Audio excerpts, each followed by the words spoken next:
Cars turning left in front of us is one of the most dangerous things that can happen to a motorcyclist in an intersection. So let's make sure we wear gear so we have insurance for our body, and let's find that hazard well ahead of time so we can avoid it.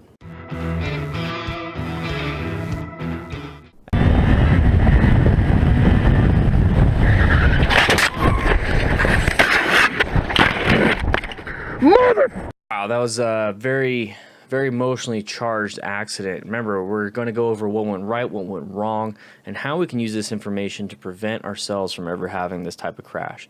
First and foremost, let's wear gear, okay? So gear is going to play a huge role when it comes to insuring your body, okay? So just in case something happens that quite possibly could be out of your control, the gear is our last line of defense to keep us from getting severely injured or even dying. You'll actually see kind of a little bit of road rash towards the end, and we'll go over that. Also speed, okay? So 43 miles per hour. Most cities like this is going to be 35. I'm unsure if this may be a 45-mile road. But let's slow down our speed, especially when coming up to intersections, okay? So intersections definitely play a huge role in firefighter fatalities and injuries. So let's move forward to this. So we're going 66 miles per hour. Okay, well, originally it was 43 into 45 possibly. We're going 66. We're speeding into a vehicle, and you can kind of see it right here. All right, 61 miles an hour when we start doing any type of evasive maneuvers. And when I say evasive maneuvers, you can kind of see his right hand grabbing that front brake with just his middle finger, okay? So that's also improper. There's actually a technique where you grab that brake lever with your longest finger, which typically means your middle finger, and you pull a little bit closer to where you can actually get it with the rest of your hand, okay? But I don't think that's what he's doing here. I think he's doing a panic brake. That's not good, okay? So remember, you have to swerve and then brake, or brake and then swerve. You do not brake and swerve at the same time.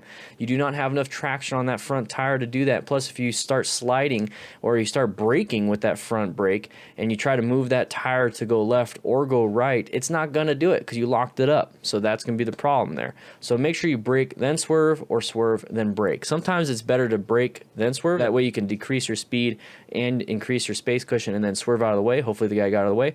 Or you can swerve and then brake if it got too late and you need to do something other than braking. Okay, so he's going to crash right here. Put his hands down. Okay, let's scroll back just a little bit, okay?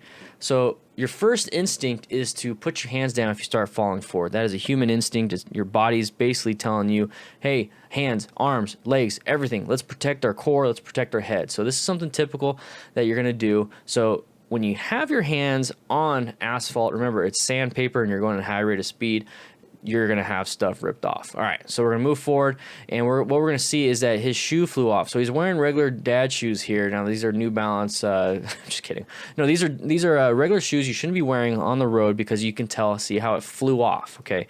If you're going to have boots or anything like that, they are going to be way more secure to that, and when you start tumbling even more and more and more, you're going to reduce a lot more injuries. So having regular shoes is not going to be the ideal. Also, you see how in his jeans, they completely ripped at the knee. That right there is an impact zone, got ripped. Now he's going to have abrasion and impacts to that left knee and quite possibly to the right knee also. That is why gear has knee armor in the knees and has hip armor in the hips. So let's move forward again a little bit. And we're rolling and rolling and rolling. So he's really pissed off, high emotion, high intensity, and that is typical after a crash. You're going to have the most massive endorphin dump and epinephrine dump, which is just adrenaline. All right, so what we have here is the bike. So let's take a quick look at that. And we're not focused on the rider real quick. Let's look at the bike. Look how far the rider slid and fell. The bike quite possibly hit that vehicle, and then he slid and was able to dodge it. Okay, so that was actually very lucky for the rider. He's able to kind of limp away from this, but his bike's definitely not. He's going to have issues with liabilities and insurance and everything. So that is something that you want to keep in mind. Okay, so he went that far. So realize that. That's how much road rash you're going to possibly have. So when we keep moving forward, he's going to do a quick check. That's when pain starts creeping in. So we have discoloration. Obviously on the top of the hand, we have a little bit of black mark on his right hand on his knuckles. Okay, so motorcycle gloves has armor in the knuckles and on the outside on his left hand. You see how it's discoloration? They have it there too. That is why we wear gear. This right here would have been just really torn up gloves, and then he could take those off and replace them. But now he's going to have to live with this, okay? Also, you see discoloration on the left arm up towards the left elbow. Now, where do we have armor and abrasion-resistant material on our jackets? Exactly. So guys, at GAT, make sure you wear your gear all the time. All the gear, all the time.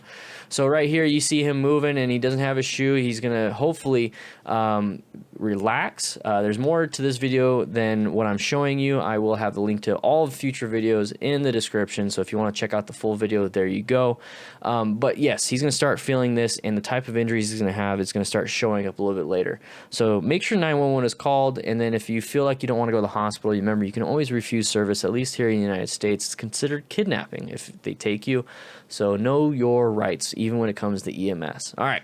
So let's scroll back to the beginning. So high rate of speed, not paying attention to the intersections, and not wearing gear are the three major factors that I see, okay? So speed, high rate of speed is going to play an issue here. So we're speeding up towards intersection where a car is going to turn left in front of us. Let's slow it down, everybody. There's no reason to be doing this. I know it's so fun to feel the power between our legs and how we're moving. It's like a chair taking us to our next destination. It's beautiful. Anyways, let's not do that. Let's slow it down and wear full gear. Remember, we're on a deadly machine. Let's wear the gear that keep us hopefully safe. You know, you can't prevent it all the time, but it's going to minimize a lot of the risk, okay? That's what we're doing here. Intersections are extremely dangerous, especially people turning left in front of us. So we need to practice our emergency evasive maneuvers. Remember, search, evaluate, execute. We need to search for that hazard. We need to evaluate if it is a hazard, and then we need to execute an evasive maneuver if it is needed. That is the takeaway from this, guys. Remember, what's good, what's bad, what can we learn? What's good in this situation? Not much, really. The lane positioning is not going to save him. The fact that he doesn't have any gear and he's going at a high rate of speed and he's not paying attention to intersections, this is like the trifecta of bad decisions.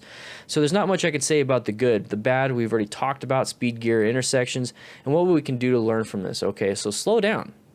Wear your gear and focus on the hazards and intersections that are coming up. All right, guys, with that said, I hope you ride safe, be safe, and I'll be seeing you around.